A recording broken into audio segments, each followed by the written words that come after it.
Krakshalo Bubagrakhor Agotolani Shikha Bobani Koglam Khotolo Rabindranath Thakurni Gitanjali Kokboro Bijab te Tipur Sotini Oishwarya Joyabati Kaini Kokboro Bijab Phiyogui Rekha Hastini Ringmantri Ratanlal Nath Aro Manjaka MLA Otol Debormabo Kognarathani Ringmantri Shaka Ring Remsan Simi Remcharjora Kai Chinira Brijibri te Madhyamik Beremni Kai Sarasa Kusuk Madhyamik Kai Brijini Ringnogo Kokboro Subject Phrongjagui Tongo Haste hapang joto beremo kok borok phirmani tang batang naharei samung khlai tongo kok borokno tebo phuanani bagui khorok chibri kok borok post graduate phirngnai sitokha phirngthani mungsa jingjal kebemung phayatei haini bagui borokno phorongmung borjagui tongo hinai saka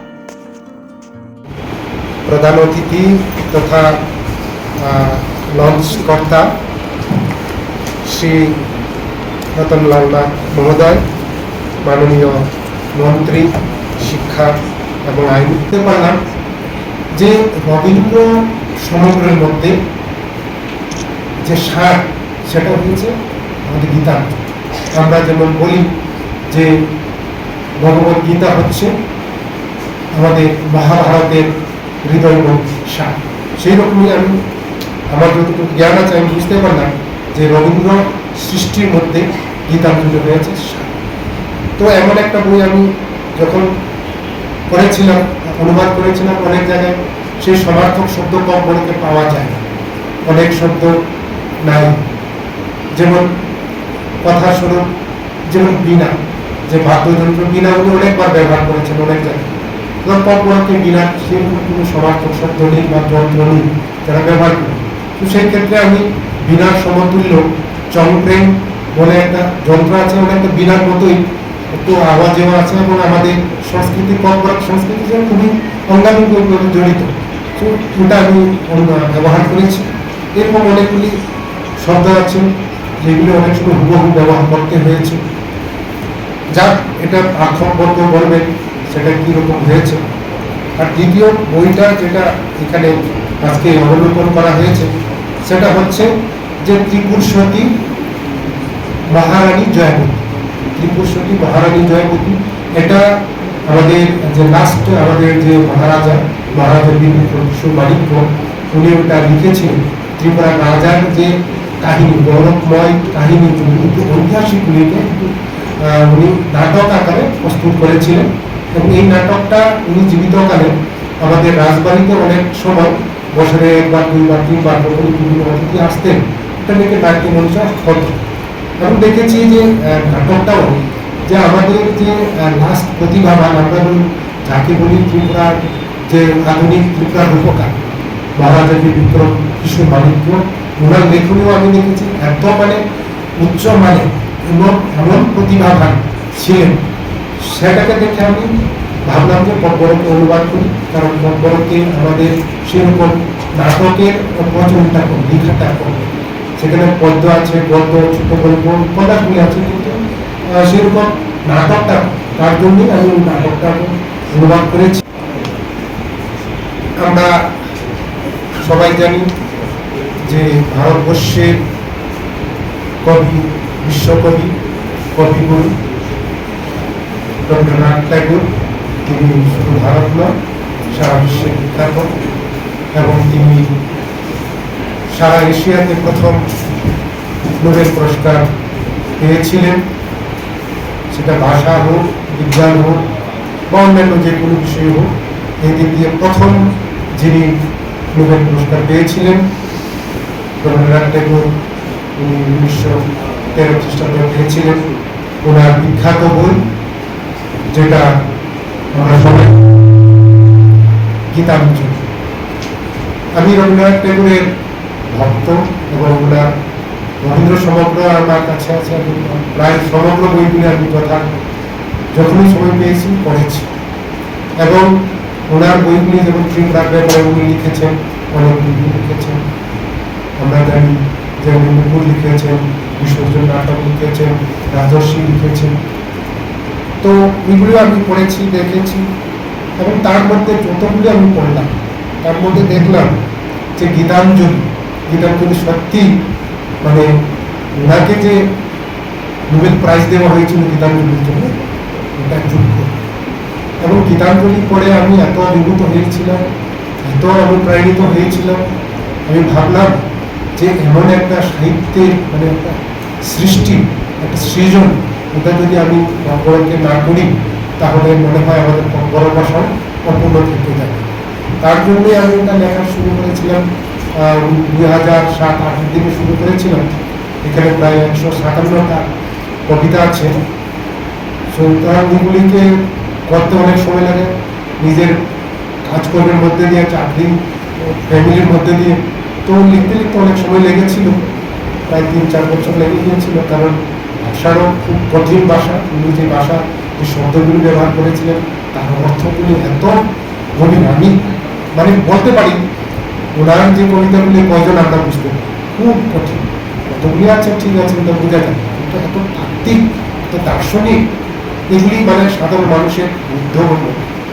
তো যাই হোক, আমার কথা মানে সাধ্য আছে যতটুকু আমি বুঝতে পেরেছি, এবং অনেক সময় ডিকশনারিও ব্যবহার করেছি কঠিন শব্দগুলির অর্থ কি বোঝার জন্য। এবং এটা বুঝে আমি পরে এটাই বুঝতে পারলাম যে রবীন্দ্র সমগ্রের মধ্যে যে সার, সেটা হয়েছে সুজাক গীতাঞ্জলি কাব্যগ্রন্থ বগ্গরব বাই ট্রান্সলেশন খাইজাক্কা MLA ডক্টর অতুল বর্মা বাই তিনি আমনো চুন অফিসিয়াল লঞ্চ খাইতঙ্গ তিনি অনুষ্ঠান চিনি মধ্যে উপস্থিত কঙ্গ স্বয়ং ট্রান্সলেটর ডক্টর অতুল দেববর্মা এবং অন্যান্য লেখক, কবি, দপ্তরনি ডাইরেক্টর, অন্যান্য কর্মকর্তারাও মানগানান বরাবর যতরা হামলায়। আমাদের রাজ্য সরকার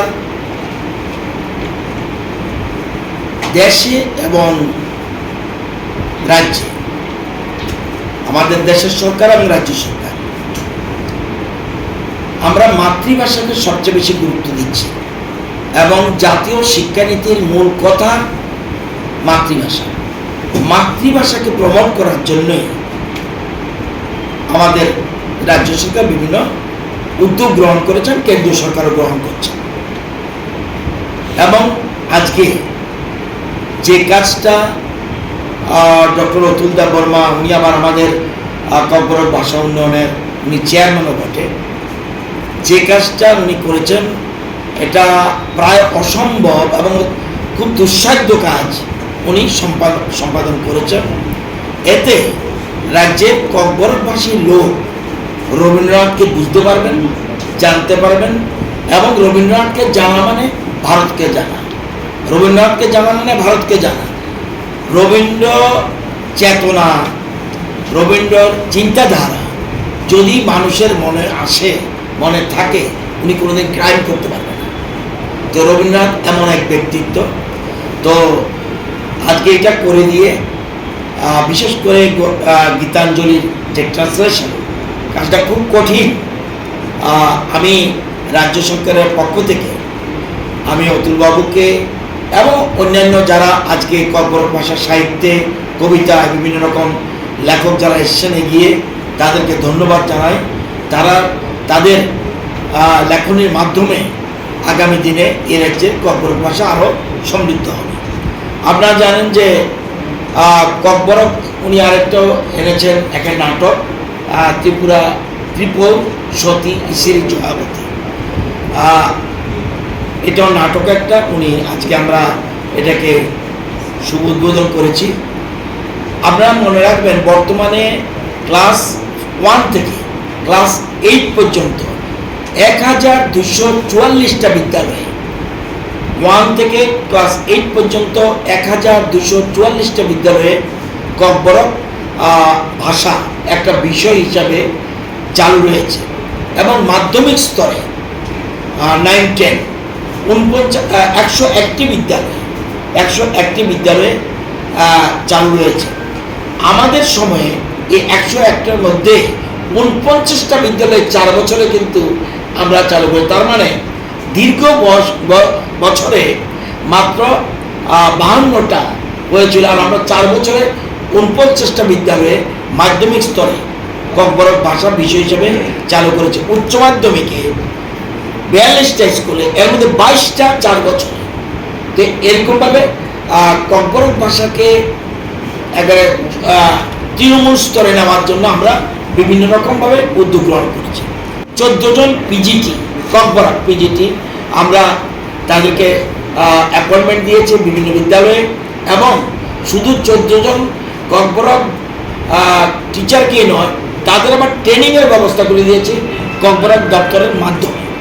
আপনারা জানেন 22টা ককবরক প্রফেসর, অ্যাসিস্ট্যান্ট প্রফেসর নিয়োগের জন্য আমরা টিপিএসসিকে দিয়েছি কলেজের জন্য 14 সেপ্টেম্বর, মানে এই মাসের সামনের মাসের 14 তারিখ এটা পরীক্ষা নেওয়া হবে।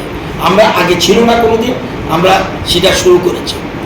আপনারা জানেন 3 থেকে ক্লাস 10 পর্যন্ত আমরা একটা ককবরক ল্যাঙ্গুয়েজ টিচার্স হ্যান্ডবুক, অর্থাৎ শেখানোর জন্য টিচারদের বিরাট হেল্প হবে, এটা ককবরক ডিপার্টমেন্ট এটা প্রকাশিত করেছে, এবং এই বইটি শিক্ষকদের স্কুল লেভেলে ককবরক ভাষাতে শেখাতে সাহায্য করবে। ককবরক এবং আরও 7টা ভাষা, ককবরক, চাকমা, হালাম, কুকিমিজু, মগ, মণিপুরি, বিষ্ণুপ্রিয়া মণিপুরি, গারো, এই 8টা বিষয়ের উপরে আমরা অলরেডি মাইনর রিসার্চ প্রোগ্রাম চালু করেছি। যদি কেউ এই ভাষাগুলো নিয়ে গবেষণা করতে চায়, আমরা তাকে 1 লক্ষ টাকা পর্যন্ত আর্থিক অনুদান দিচ্ছি। এবছর আমরা 2 জনকে ঋণ দিয়েছি। গবেষণা যদি করতে আসে তাহলে অনেকে কিন্তু এটা ইচ্ছা করলে করতে পারবে।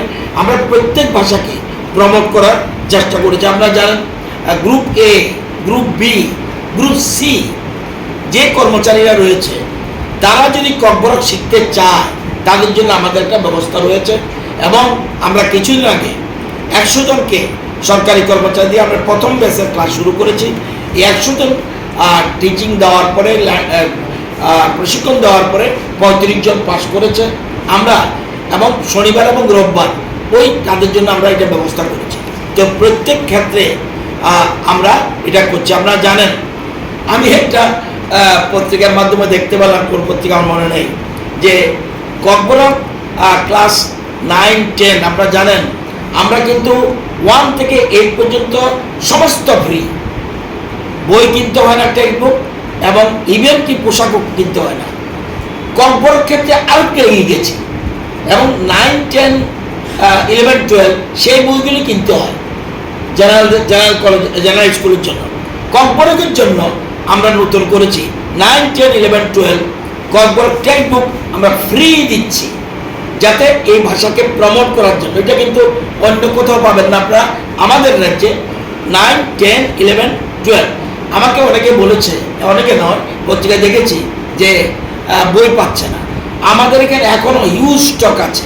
টিচার আসলে আমরা এই সিস্টেমটা কি, টিচার এসে নিয়ে গেলে আমরা বইগুলি সাপ্লাই করি।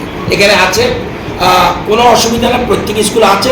তারপরেও যদি কোথাও না পেয়ে থাকে, স্কুল কর্তৃপক্ষ যিনি আছেন উনি এসে নিয়ে গেলে আমরা সেই বইগুলি দিতে বিনামূল্যে, এবং এর জন্য কোনো আমরা পয়সা নিই না।